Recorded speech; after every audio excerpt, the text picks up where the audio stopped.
Hello বন্ধুরা, কেমন আছেন আপনারা? তো আশা করি অনেক ভালো আছেন। আমি একটা ভিডিও আপলোড করছিলাম যে বলদিয়ার কাজে কেউ সৌদি আরবে আসবেন না, কারণ যেই রোদের তুলনায় বেতন অতি সামান্য। তো আজকে আমি এক বলদিয়া ভাইয়ের সাথে কথা বলছি। তো ওনায় দালাল বলছে আর কি মাসে 1 থেকে 1.5 লাখ টাকা উনি ইনকাম করতে পারবো বলদিয়ার ভিসায় সৌদি আরবে আসলে। তো মনে করছে ওনার বাড়ির আশেপাশে বলে লোক ছিল, তারাও ভালো টাকা ইনকাম করতো। তো ওনায় এটা মনে করে আসছে আর কি।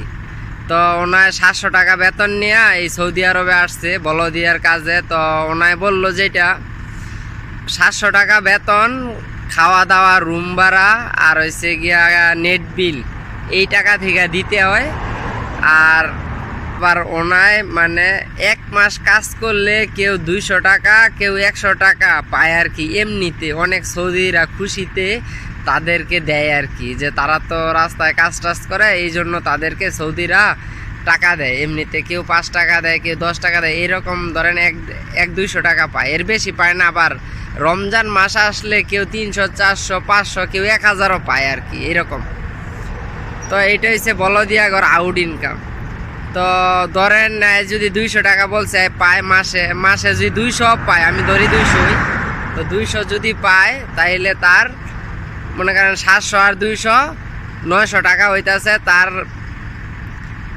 খাওয়ায় ধরেন 300 টাকা যদি চলে যায়, আর নেট বিল ধরেন 30 টাকা বা 20 টাকা যাই দিল, আর রুম ভাড়া 100 টাকা, মনে করেন টোটাল যাইতে আছে কত 430 টাকার মতো যদি যায়। আর একটু সিগারেট যদি খায় তাইলে মনে করেন এর 500 টাকা পুরাই যাইব।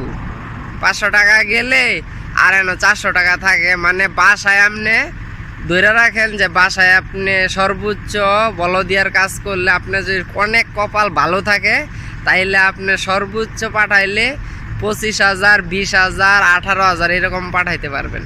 তো 50 জনের মাঝে যেরকম একজন ধনী মানুষ থাকে, বলদিয়ার মাঝে এরকম 30 জন 40 জনের মাঝে একজনে কামায় 50,000, 60,000। আবার মনে করেন 100 জনের মাঝে একজনে কামায় 1 লাখ টাকা। তো এরকম আর কি। তো বলদিয়ার মাঝে আসলে আপনার একটু বুঝা শুনে আসবেন। সৌদি আরবের তাপমাত্রা আর বাংলাদেশের তাপমাত্রা আকাশ পাতাল ব্যবধান, এটা মানতে হইব।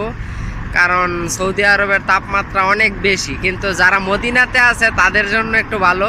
কারণ মদিনাতে পুরা সৌদি আরবের মাঝে সবচেয়ে কম তাপমাত্রা আমার মনে হয় মদিনাতে থাকে। তো মদিনাতে আইলে মোটামুটি ভালো। তো মদিনাতে টিপস পাওয়া যায় ভালো। আবার মদিনাতে হইলে মনে করেন আপনি 100-200 টাকা টিপস পাইবেন। আবার মক্কায় হইলেও পাইবেন, মানে মক্কার যে এরিয়াটা আছে এইখানে হইলেও কিছু পাইবেন, কিন্তু অন্য সব জায়গা দিয়া এরকম পাওয়া যায় না।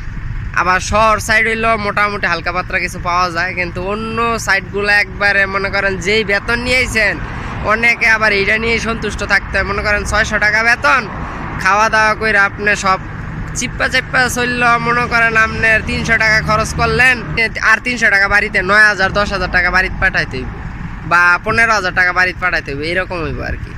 এলা বলদিয়ার বিষয়ে যারাই আসবেন বুঝা শুনে আইসেন। কারণ আমরা তো ভাই এই জায়গায় কাজ করি, এখন আমরা দেখি, ওনাদের সাথে কথা হয়। আমি আপনাদেরকে ভিডিও করে দিই। মনে সকালে একটা ছেলে আসে আমাদের কোম্পানিতে খাবার নেওয়ার জন্য। তো ভাইটা অনেক ভালো, ওনার সাথে কথা বইলা যদি অনুমতি দেয় ভিডিও করার, তাহলে কইরা আপনাদেরকে দিই। মনে চিন্তা করেন না, বলদিয়ার কাজে দেখালে দৌড়ে আইবেন, 4-5 লাখ টাকা ভাঙ্গা বিপদে পড়বেন ভাই, আকার 100% শিওর। দালালের কথা শুনে আপনি 5-6 লাখ টাকা খরচ করে বলদিয়ার ভিসায় অন্তত সৌদি আরব আইসেন না। আর আসলে বেতন আপনি কম করে হইল ভাই 1500-2000 নিয়ে আইবেন, বা 1800। মানে আপনি 1200-1300 হইলে আইসেন, সমস্যা নাই, কিন্তু 1200-1300 নিচে হইলে আইসেন না। আর ভাই মিথ্যা কথা বলে শালারা, অনেক মিথ্যা কথা বলে। এইটা থেকে ভাই খুব সাবধান। এগ্রিমেন্ট পেপার যেটা সাইন করবেন, যেটার মাঝে আপনার বেতন লেখা থাকবে, ওইটা আপনি আগে দেখে পরে আসবেন, এর আগে আইসেন না।